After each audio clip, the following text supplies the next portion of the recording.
Are you tired of self-doubt holding you back? Have you ever wished you could have the confidence to face your fears, go after your wildest dreams, and the tools necessary to live your best life? Hey there, amazing listeners. I'm your host and author of How to Grasp Confidence and Own Your Power. And I've made it my mission to help you break free from self-doubt and embrace confidence. Subscribe now and join us as we unlock the secrets to unshakable self-assurance. Let's dive in.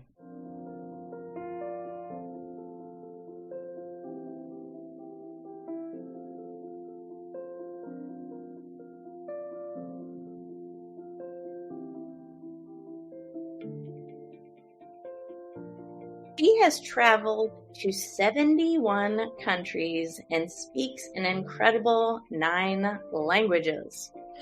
She's a national leader in the defense and intelligence community, and she has spent her entire life protecting the country that welcomed her grandparents with open arms.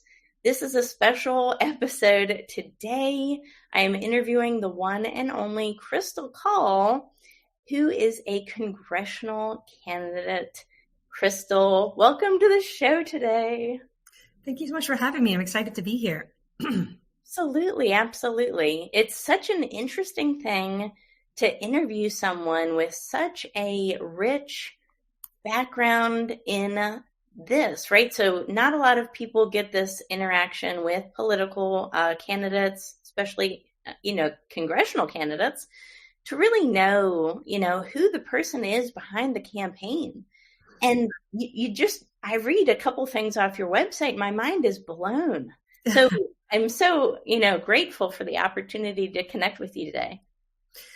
I am honored that you have me on your show, and I've been following you. I'm just excited to, be able to speak about my life, what I'm running for, what I want to do, and just get my message out. Yep. It takes a village, right? That's for sure. Now, how did you get, I'm just curious about this background. How does one get into this line of work where you're in politics and national security? And what was that journey like for you, Krystle? Yeah, I think it was a compilation of a few things. Definitely as a child, right? And I think that your most formative years are always like 0 to 5. And so as a 5-year-old, I watched, I had family that had to flee Kashmir. So that's where my father's from. They lost their home, they lost their belongings, and so they left. And that really impacted me in a very deep way to really understand, okay, obviously you're 5, you're trying to comprehend everything, but I watched my grandparents and extended family, go through all of this. And I think that was really the inception of wanting to understand the roots of extremism and the roots of counter-terrorism. At an early age, when I sure those terms didn't really mean much to me, but it was difficult for me to comprehend from an emotional standpoint what was happening. And I think that laid the foundation for the rest of my life. Because my father shared, hey, your grandparents are now refugees, and where they're going through this. And in Kashmir, it's a conflict zone even to this day. And so push forward, 9/11 happened. I'm from New York. That further cemented this need to really understand, okay, how does fundamentalism come about? How does one,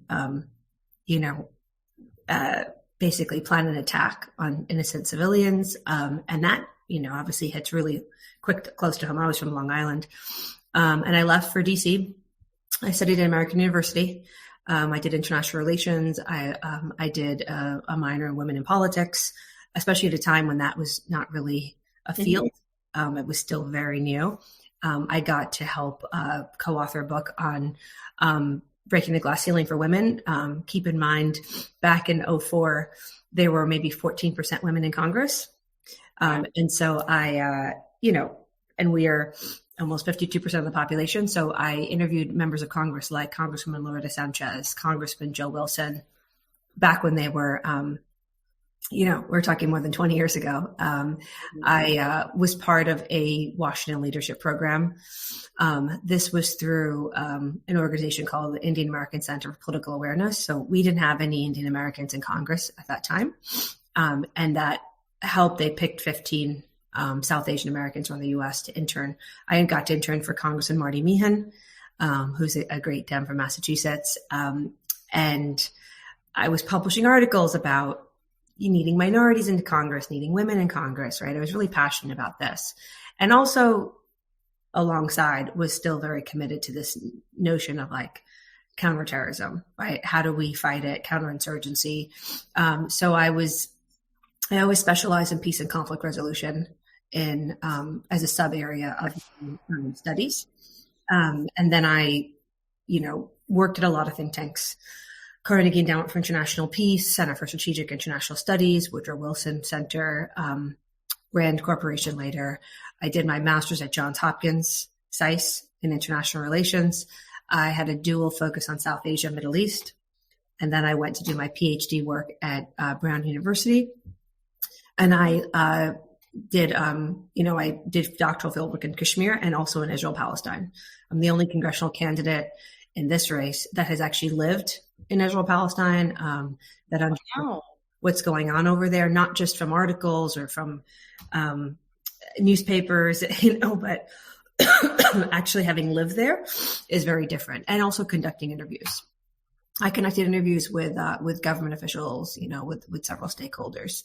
And then my whole career has been in the national security defense arena. I identify as a national security Democrat.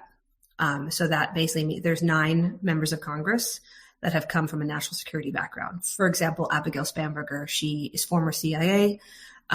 She's now running for governor. She's wildly popular. That's a very Virginia story. I'm,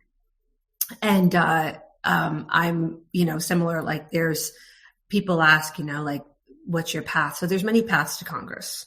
There are people in Congress who are doctors. Some are teachers. Some are businessmen and women. Some come from national security, right? So there's different forms of service that you can take. And I got to work under Secretary Austin, who was then General Austin at U.S. Central Command. I ran the ISIS crisis counterterrorism cell night shift on running Iraq political military affairs. I did emerging trends technology at the CIA. And then I came in as one of the youngest directors in the highest civilian rank. I was a GS-15 at the Department of Defense. Very rare to come in. 1, because of my age, I was 32. 2, because I'm a woman, and 3, a woman of color. So those are 3 things that were unusual. But I got to work closely with Secretary Mattis. And I got to work with a lot of the top defense contractors like Deloitte, GDIT, Leidos. And then I helped to really form the Joint Artificial Intelligence Center when it was still pretty nascent. I worked on a lot of cybersecurity issues, smart cities, IoT, AIML, and then I run a defense tech firm. So I have had large clients like Intel Corporation, McKinsey, Bank of New York Mellon, Bain, but I really shifted my model to help small businesses because I think that in the U.S. defense industrial base, small businesses definitely need more of a leg up. It can be very difficult to enter understanding the RFP process, understanding how you get contracts. There's obviously a lot of money to be made, but it's still a bit of a black hole if you don't understand it, if you don't have the right relationships. It's not as easy as just submitting an RFP and you'll be successful. And even with a lot of the set-asides, women-owned small business, disabled veteran, WASB, 8A, HubZone, et cetera, et cetera. I've seen struggling small businesses come to me and say, hey, I'm in the 4th year of 8A and I'm still really struggling. I'm in the red.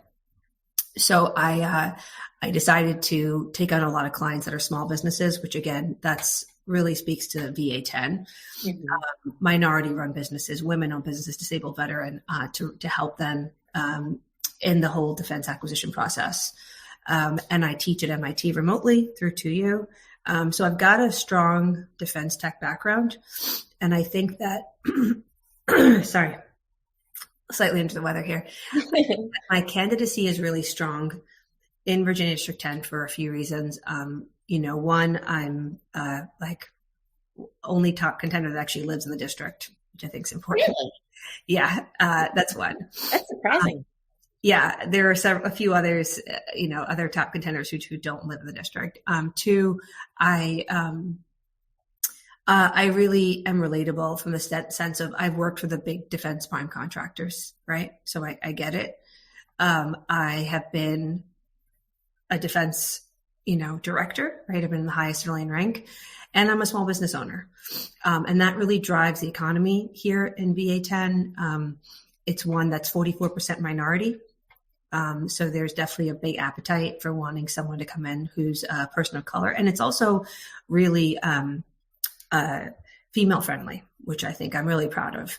We've had only a woman in Congress here for more than 14 years. So I think there's an appetite for, a woman of color from defense who understands the instability of defense contracting and the struggle small business owners face, and has been also in the DOD, in a director level role with the policymakers. So I have a lot of mentors that are, former 4-star generals, 2 secretaries of defense.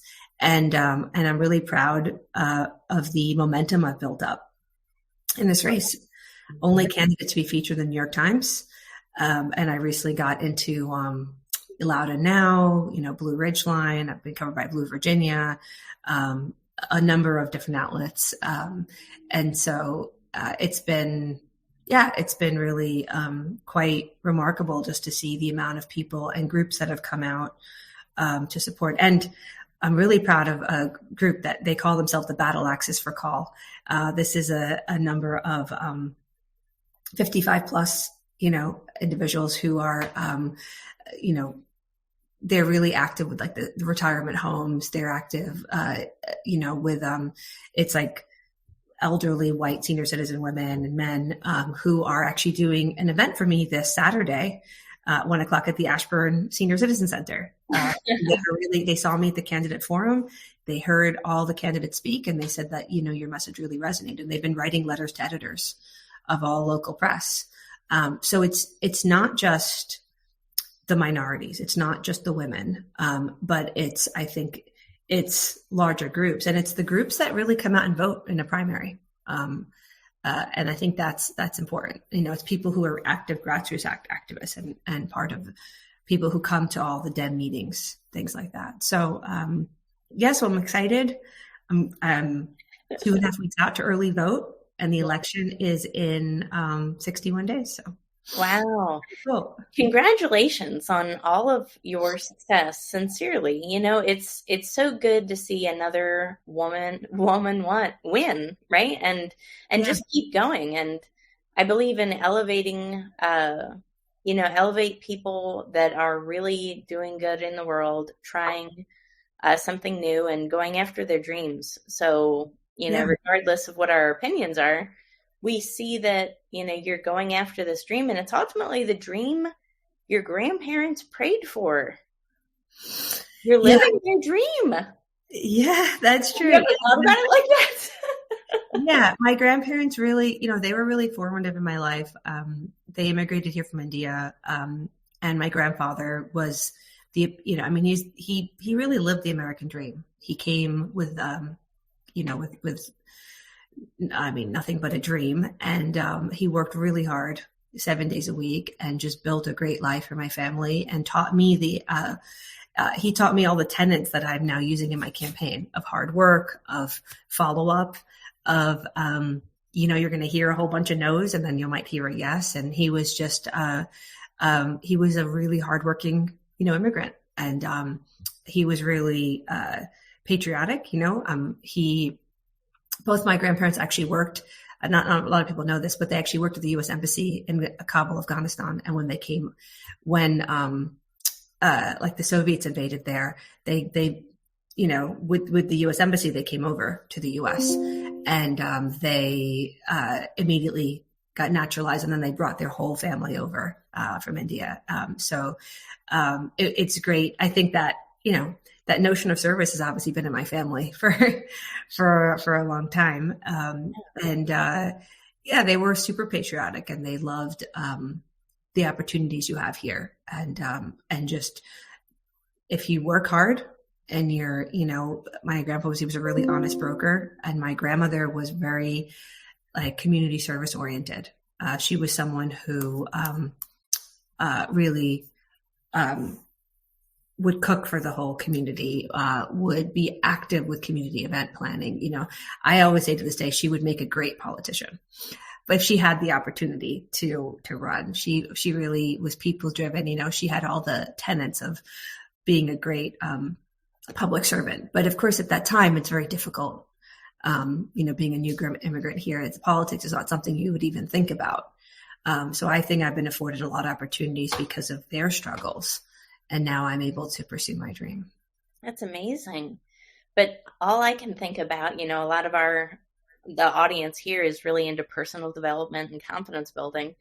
All I can think about when I hear all of this is it must take a lot of confidence to do what you're doing as well. I rarely hear anybody talk about it, but when I think about running for any type of position like that, I think of, do I have the mental fortitude? Because I can only imagine, right? How much confidence and self-belief it takes as well, to go after these big goals and dreams. What do you think about that, Krystle? I mean, how does one develop the confidence to do something like this? I think it's twofold. I think some people ask about public speaking, and I say, I'll give you the honest truth. When I was 14, I had a bit of a stammer. I was super nervous. I would actually shake if I had to give like a presentation in front of my English class of like 14 kids. I was really bad. Like, I was exceptionally bad at public speaking, and I was so nervous. And I talked to my mom, and she said, you should go do speech and debate. And it's something I really had to train myself on. And I started off, my speech captain would train me on memorizing 10-minute long speeches, going and competing across schools in Long Island and private schools, and especially some of these kids and these private school boards were really good. They would come in like little politicians, in their suits and ties, and I was super bashful, and I worked at it, and I got better at it, and I built the confidence. I really do feel like a lot of this is training. Some people think it's all just natural, it's all innate, either you have the skill set or you don't. It's not. I don't think that's necessarily the case. I think it's something that with real practice, sitting in front of cameras over and over, sitting in the mirror, and doing it again and again, I started to get better, and I started improving as I would go out. And I remember, getting like honorable mention, and it was like being bottom of the heap to like finally moving up. But it didn't happen randomly. It wasn't that I was just this gifted, person. It really took a lot of time and training. And then I remember when I was at the Defense Threat Reduction Agency, I was emceeing. It was their 20-year anniversary. Mm-hmm. And I was emceeing, and I was announcing Secretary Mattis to come on stage. And I had a thought, and I said, my God, 14-year-old Krystle would, have freaked out. And it was being streamed. It was 5,000 people who were watching. And I did it calmly. I did it without any sense of nervousness. But I also realized that, Krystle, like this took 20 plus years of training to reach that point. This is not something that you just wake up overnight and, you're up there. Because, little Krystle would have probably been shaken up at the podium. So I do think that anyone can do it. I think you can just train yourself. You can do Toastmasters, there's ways, abilities to do it. And then secondly, in the sense of running for Congress, right? That's a different level of confidence. That's a different level of fortitude, mental fortitude. We're human. I have bad days too. I have days where I break down. You have days where you doubt yourself. Oh my God, what am I doing? It's really tough. Sometimes you pull out the cookies. Like some days I just have to go talk to my neighbor who's like, let's just have a cup of tea, call a friend. go to bed and just wake up and hope it's better. And then there are days you wake up and things just start to unfold naturally. And it's the same kind of thing, I think, as what I'm talking about in a shorter time frame. But I'm now reaping the fruit of all of this hard work I've been putting in since last fall. And I had to build a team, and I built a volunteer base, and I built grassroots momentum, and I've been working at this, and I have a great team of PF supporters, it takes a village. But it starts with an idea. I had a belief I could do this. I worked at it and worked at it.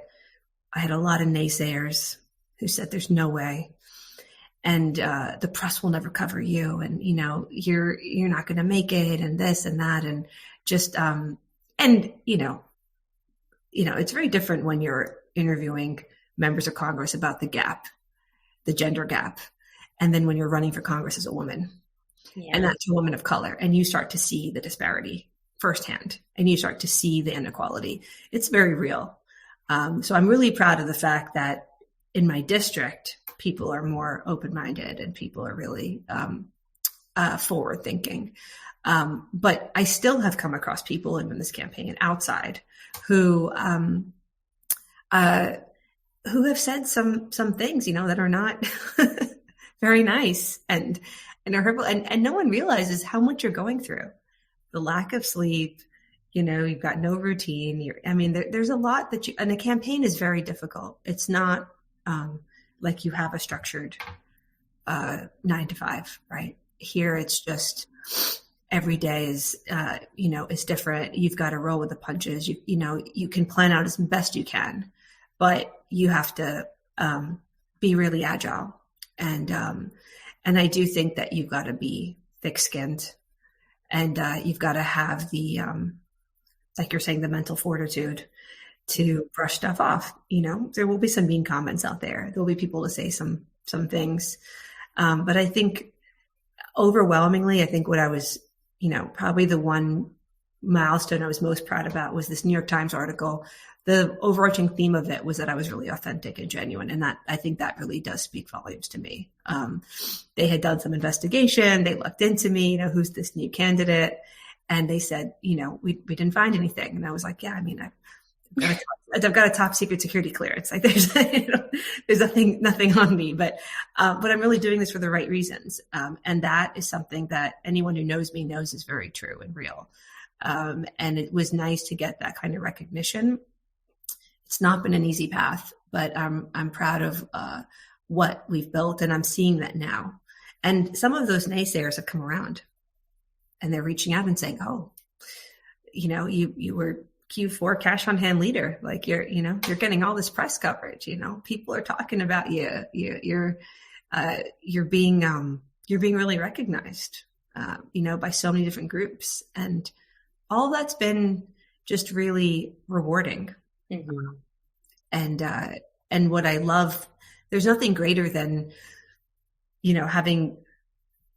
I was at Harris Teeter and a woman walked up and said, I saw your ad and I looked you up, and I'm a supporter and I'm going to vote for you, and I'm just like, oh, that's amazing. Like, I love that.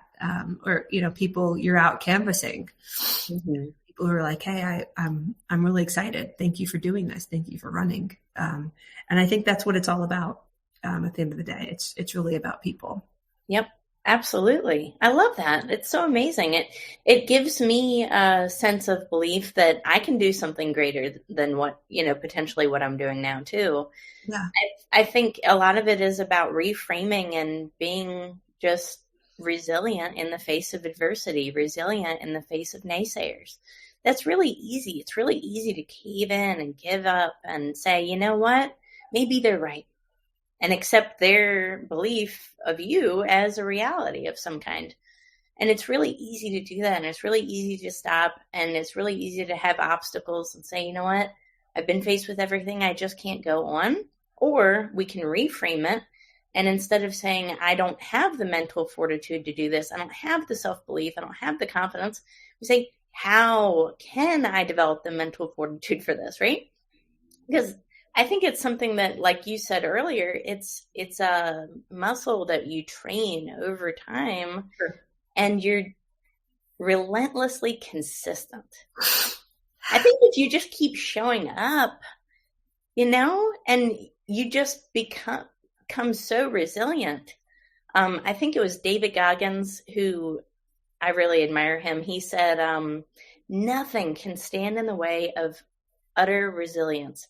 A huge boulder gives way to water over time, right? And splits the boulder. Nothing can stand in the way of pure resilience. Nothing.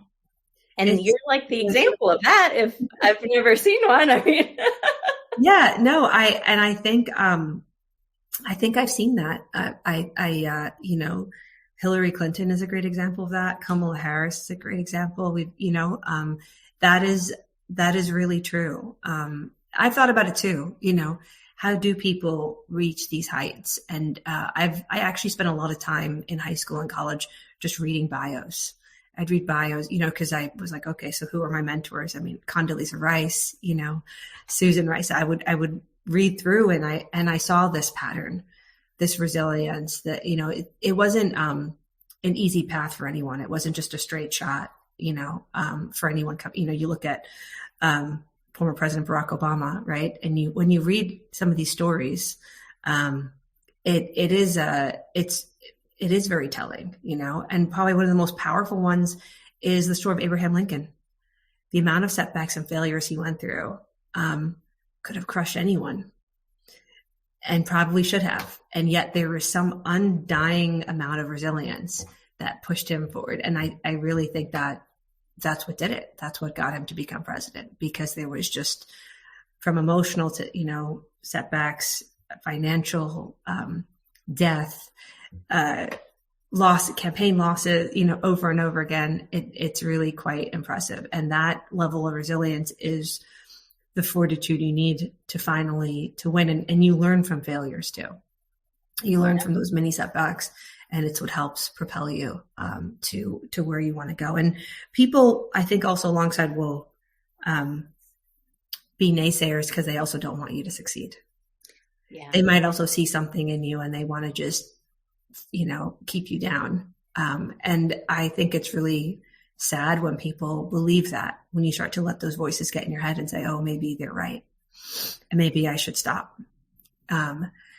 Or I'll find a workaround, and I'm going to do it. And if this one won't help and that one won't help, I'm just going to find someone else. And I've been really proud of the fact that I found some great champions, that have come forward and are advocating for my candidacy, that are have been helping me, either guiding or mentoring or bundling or what have you. And when I started, there were people who said, "Oh, that it won't happen," and I found a way. I found a path, and it wasn't linear always. Sometimes it was circuitous, and you start to form those connections and you start to find those supporters, and it, I think the hard work really pays off. The authenticity pays off. And overall, I mean, the resilience for sure, because it's not easy to do this, and you're not getting paid when you run for Congress. That part. Yeah, it's all pro bono, right? I mean, I live off my savings, and but it's more you're working towards an idea. It's a belief. It's a belief of change. It's a belief of a better future, and it's a belief that I've held for decades. And I think that it's very difficult to do this if you haven't had like an inner calling. Had this desire for a long time. This is not some willy-nilly decision of, oh, I want to just run today, but something, like I tell people, you don't go getting 3 degrees in political science and international relations, without even thinking about running for office. That's pretty unusual. And everything I've done has been in that realm in the federal space, in the sense of public service. Wow, so amazing. It's incredible, really. I mean, I'm in awe. I really admire your journey. I think it's one of, as we've talked about, resilience, fortitude, just self-belief. But Yeah. when I hear what you're saying, I'm a big believer in where there is desire, there is ability. I think oftentimes we have a desire to do something and we doubt our abilities, right? We kind of hold ourselves back from pursuing it due to limiting beliefs or whatever. And we sometimes don't realize that if the desire is there, the ability kind of comes to a head eventually. Right. It may take time to develop. It may take time to, align with all of those things, but ultimately that's part of your purpose. Do you feel like, you mentioned the word calling? Do you feel this is a purpose for you, that this, your life's journey to this point has been leading you here? Yeah. Again, I think it's a mix of both. It's a calling from a young age I left New York and I went down to DC, to study international relations, right? To study women in politics, to learn, you learn the theory. But I also was really engaged in seminars and lectures, and that calling was there. And I left, I told my family, and I want to one day run for Congress. And that was there. And then everything after also is also part of your training. You have to learn the history. I had courses on women world leaders, and understanding the struggles of what it takes to enter the space, understanding movements, understanding, all the dimensions of politics, and then working. I worked in public policy think tanks, and then I got advanced degrees, and then I went and I had a lot of experience overseas. Right, I worked for UN Women. I worked with NGOs. I worked at the grassroots level. I worked with USAID on projects internationally. I worked with DOD. And for me, safeguarding the homeland was really critical. And I think that, national security starts with public safety, right? So all this stuff is very interlinked. I'm really big about sustaining the environment, ESG efforts, right? This is what we're going to pass down to our next generation.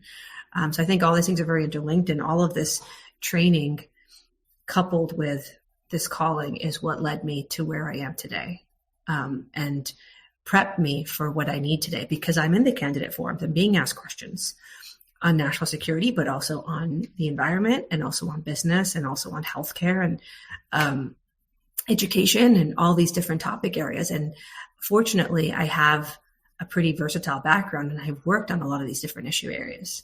My background is not just DOD, but I've been a professor. I am a teacher, I have been in the academic circles. As I said, I have worked in energy. So having all of that experience has also helped me be prepared, because you do get thrown really hard questions when you run for Congress, and people expect that about things not just locally, but nationally and internationally. There's three tiers of it that you have to hit. And I think sometimes people forget that. They think, oh, okay, you come as a member of Congress and you're just looking at just local issues. But no, you join committees, right? House Homeland Security Committee, Intelligence Committee, Foreign Affairs, Science, Technology. There's a host of committees. There's caucuses you join. There's a lot of issues you look at. And you need to be pretty well versed across the board to be able to speak to all those different issue areas. And I think that having cultural context is really key when you're able to have also, having lived in other countries, speaking those languages. I can identify with different communities. I can relate to struggles that, like my district is 12% Latino. We have a heavy Guatemalan and El Salvadorian population here. I've done development work in Guatemala, for example, right? So all those things are identifying factors with communities, and people appreciate that. People appreciate that you have spent time in these countries. I'll talk to a voter that might be Egyptian, or a voter that might be Italian. And the fact that I've lived in these places, not just read about it, not just seen a film about it, but is, really touches them. And communicating in their language. So there's a lot of there's a lot of layers to it. But I think all of that has really, really prepped me for what what I'm embarking on right now. That's amazing. Everybody loves being seen, heard, and understood. And if you can, convey messages in a way that's relevant to the people that you're serving, how can you lose, right? It's not possible. It's just not. But Krystle, that's such great, such a great conversation today. It was good knowing more about you. I think my biggest takeaway from interviewing you is how authentic you are. Thank you. You're very approachable, and it's refreshing. Like, it's incredibly, like, this is who you are, and I can tell. It's not something you can fake. This is not something that you can even learn. It's who you are naturally, and it comes across very well. But I think, you have an amazing story, amazing background, and more importantly, you're doing this for the right reasons, which is so, again, refreshing to see that, somebody out there is listening to this as a calling and truly being guided by a purpose that they feel compelled to do.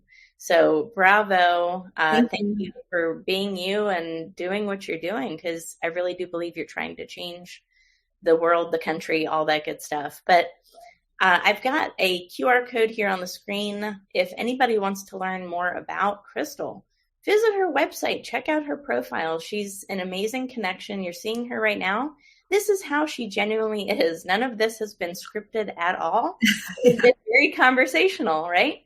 Yeah. But Krystle, any last parting words to the audience? Yeah, I just want to highlight a few things about the race. So I'm running in Virginia District 10. For those who don't know where that is, it's Northern Virginia. It includes Ashburn, Chantilly, Dulles, Sterling, Manassas, Warrenton, a sliver of Fairfax. So we're about 45 minutes-ish to an hour from Washington, D.C. The airport, IAD airport, is here for those, some of the folks that maybe come through there. The primary election is on June 18th. This is an open seat. So the member of Congress, Jennifer Wexton, she's a heroine of mine. She unfortunately has fallen ill and, tragically will not be able to rerun. So the seat is opened. And this is one where it's really critical because it's a House majority seat. It is one that is, we need to keep it blue. So I'm running, again, as a national security Democrat. I stand really firm on our right to choose, our right for abortion, on gun safety, on fighting MAGA extremists. Those are my top three issues. I'm very big on giving more skills training to teachers, empowering our schools, protecting the environment, protecting LGBTQ rights, and protecting our senior citizens. They are one of our most vulnerable populations. So check out my website. It's Call for Congress, KAUL for Congress.com. My tagline is answering the call to service. And please, if you can make a contribution, we have a QR code here. You could do it here. You could do it on my website. But fundraising is really key because that's how you get the message out to people.